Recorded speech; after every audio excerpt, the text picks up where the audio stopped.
မင်္ဂလာပါ grade 11 ဇီဝဗေဒအပိုင်းအခန်း1အပိုင်းစနစ်ကျောင်းသုံးစာအုပ်စာမျက်နှာနံပါတ်10ကနေ12ထိကိုလေ့လာမှာပါဇီဝဗေဒလေ့လာသူအားလုံးကိုကြိုဆိုပါရစေဇီဝဗေဒမှာအခန်း1မှာ modified terms ထူးကဲသောပင်စီများအကြောင်းကိုခုသင်ခန်းစာမှာလေ့လာကြည့်ရအောင် runner မြေလျှောက်ပင် twiner ရစ်ပတ်နွယ်ပင်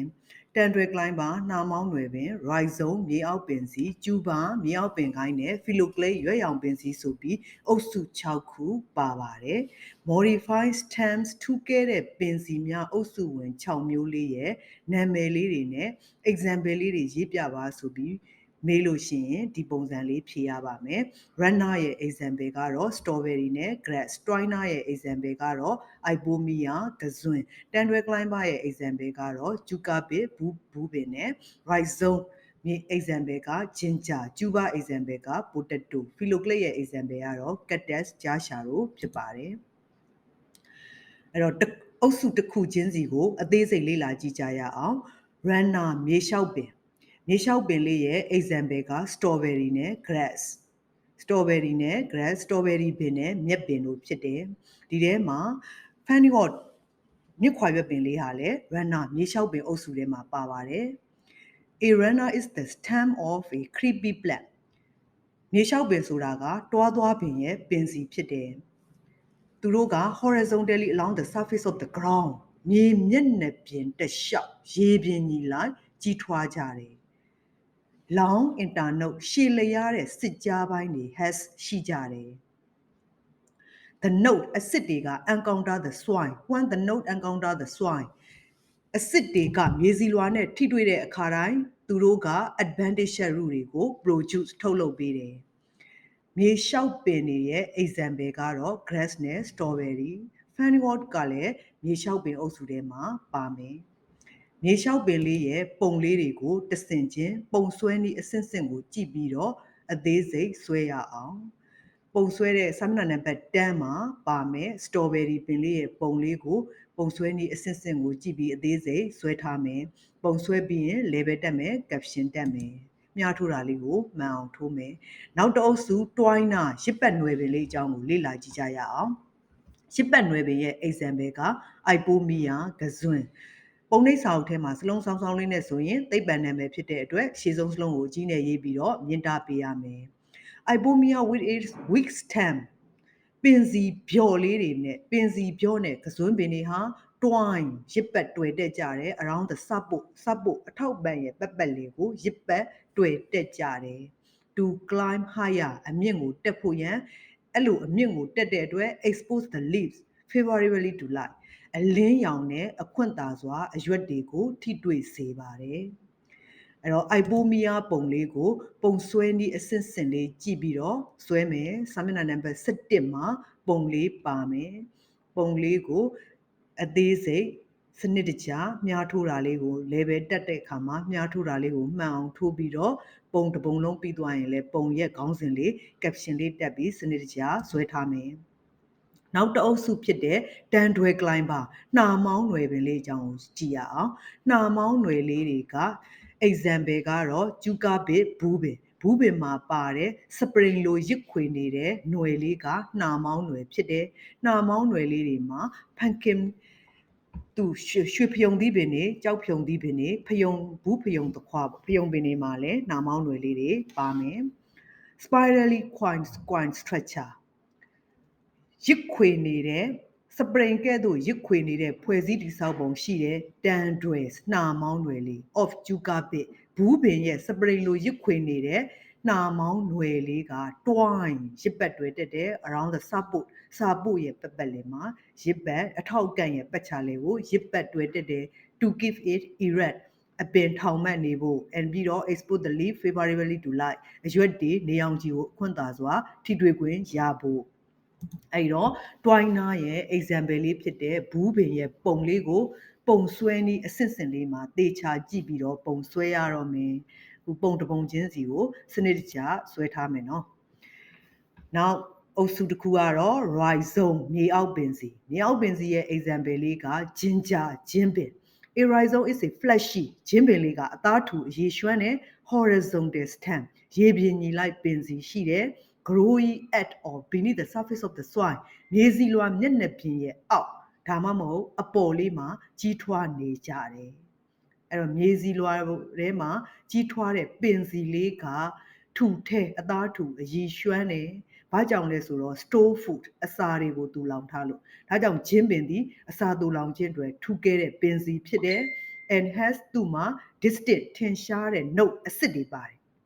အဲ့ဒီအစစ်တိုင်းမှာ scale leaf ရွက်ဖက်ကလေးတွေပါတယ်အဲ့ဒီရွက်ဖက်ကလေးတွေကအဖူးနုနုလေးတွေကို enclosing the bed အလုံးပိတ်ထားတယ်ဂျင်းပင်လေးကိုပုံဆွဲနည်းအစစ်စစ်ကိုကြည့်ပြီးတော့အသေးစိတ်ဆွဲထားမယ်ဂျင်းပင်ပုံလေးဆွဲပြီးတဲ့အခါမှာနောက်တအုပ်စုလေးလာရအောင်နောက်တစ်ခုကတော့ကျူပါမြေအောက်ပင်ခိုင်မြေအောက်ပင်ခိုင်ရဲ့ example လေးက potato အာလူးသည်ပုံထဲမှာဘယ်အပေါ်တောင်းကပုံလေးမှာအာလူးသီးလေးတွေကမြေကြီးထဲမှာကကာလေးတွေနဲ့တီးနေကြတယ်အဲ့ဒါအာလူးသီးကမြေအောက်ပင်ခိုင်ရဲ့အဖျားလေးတွေကဖောင်းကာနေတဲ့ထူခြားတဲ့မြေအောက်ပင်ခိုင်လေးဖြစ်တယ်အဲ့တော့ကျူပါဟာ is the solan tip ဖောင်းကာနေတဲ့ထိပ်ဖျားဖြစ်တဲ့ of a special underground branch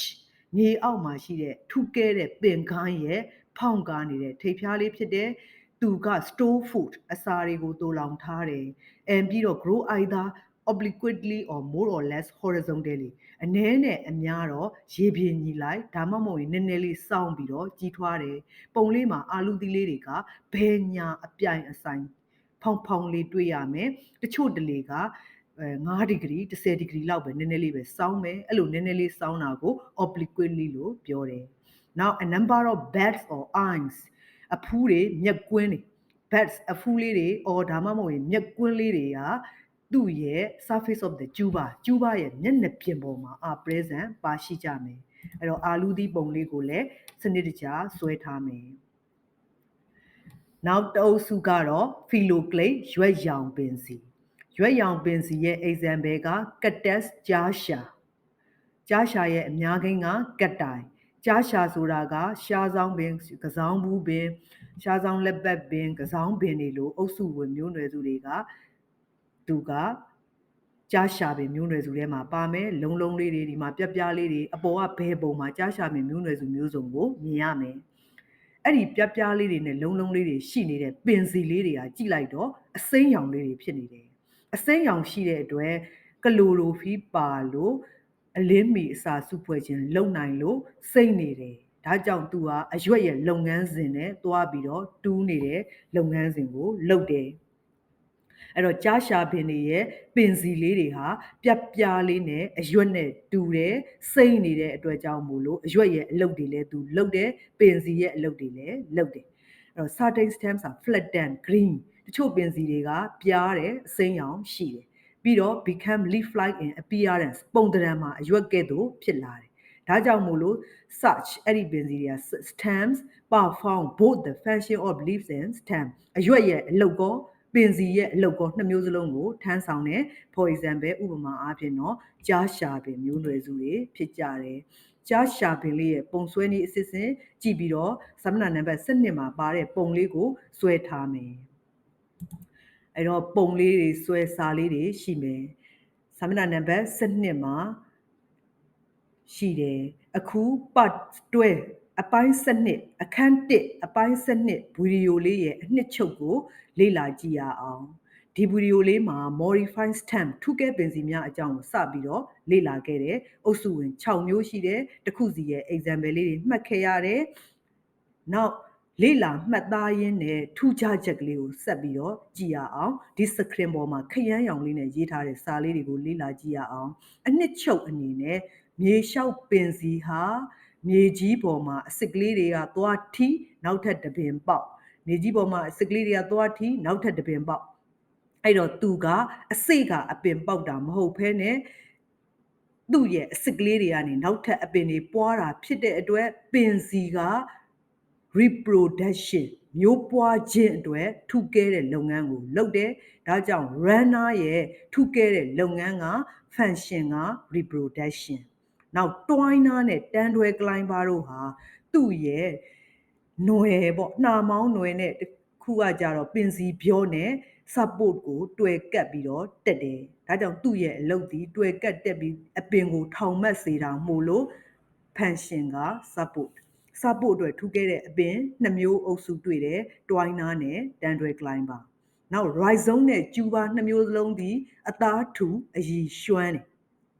ဘာကြောင့်လဲဆိုတော့အစာတွေတူလောင်ထားလို့ဒါကြောင့် rhizome နဲ့ tuber ရဲ့ထူခဲ့တဲ့ function က food storage အစာတူလောင်ခြင်းအတွက်ထူခဲ့မယ် store food အစာတွေတူလောင်ထားတဲ့အတွက်ကြောင့်မို့လို့နောက် phylloclade ရွက်ရောင်ပင်စီရဲ့ထူးခြားချက်ကတော့ပင်စီဟာအရွက်ရဲ့လုပ်ငန်းတွေလည်းလုပ်နိုင်တဲ့အတွက်ကြောင့်သူဟာ food manufacture အပင်တစ်ပင်မှာအစာချက်လုပ်တာကစိမ်းရောင်အရွက်အဲ့တော့အဲ့ဒီအလုပ်ကိုလည်းလုပ်တဲ့ပင်စီ phylloclade ရွက်ရောင်ပင်စီရဲ့လုပ်ငန်းထူးခြားချက်က function က food manufacture ဒါလေးကိုတိုးပြီးတော့မှတ်ရမယ်အခုအသေးစိတ်ချက်လက်တွေမှတ်ပြီးသွားပြီဆိုတော့ဒီလေ့ကျင့်ရမယ်မေးခွန်းလေးတွေကိုလေ့ကျင့်ဖြေဆိုထားဖို့တိုက်တွန်းချင်ပါတယ်နော်လေ့ကျင့်မဲ့မေးခွန်းလေး၄ခုကြည့်ရအောင် draw label describe အညွှန်းပြည့်စုံတဲ့ပုံဆွဲရမယ် describe တို့ state တို့ explain တို့ဆိုရင်စာနဲ့ရှင်းပြရမယ်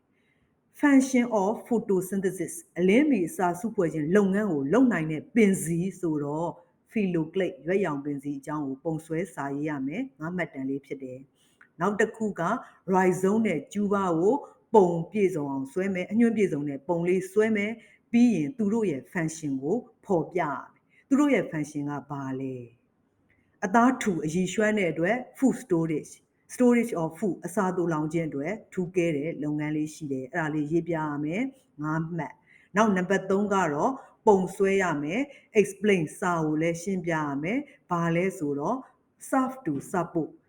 ထောက်ပံ့မှုအတွက်ဆောင်ရွက်ပေးတဲ့ပင်စီခုနကတော့လေ့လာခဲ့တဲ့အုပ်စုတွေထဲမှာ support အတွက်ထူခဲ့တဲ့ပင်စီရှိတဲ့2မျိုးတွေ့တယ် twiner နဲ့ tendril climber အဲ့ဒီအုပ်စုနှစ်ခုအကြောင်းကိုပုံဆွဲစာရေးရှင်းပြရမယ်10မှတ်နောက်နံပါတ်4ကတော့ horizontally along the surface of the ground မြေကြီးရဲ့မျက်နှာပြင်တစ်လျှောက်ရေပြင်ညီလိုက်ကြီးထွားတဲ့ပင်စီရှိတဲ့အပင်ဒါဆိုရင် runner မြေလျှောက်ပင်အကြောင်းကိုစာလေးရှင်းပြရမယ်2မှတ်တမ်းဖြစ်တယ်ဒီမေးခွန်းလေးတွေကိုလေ့ကျင့်ဖြေဆိုထားဖို့တိုက်တွန်းချင်ပါတယ်ဗီဒီယိုလေးကိုအဆုံးထိအားစိုက်ပါစိုက်ကြည့်ပေးတဲ့အတွက်ကျေးဇူးအများကြီးတင်ပါတယ်နောက်ဗီဒီယိုလေးမှာပြန်ဆုံကြရအောင်နော်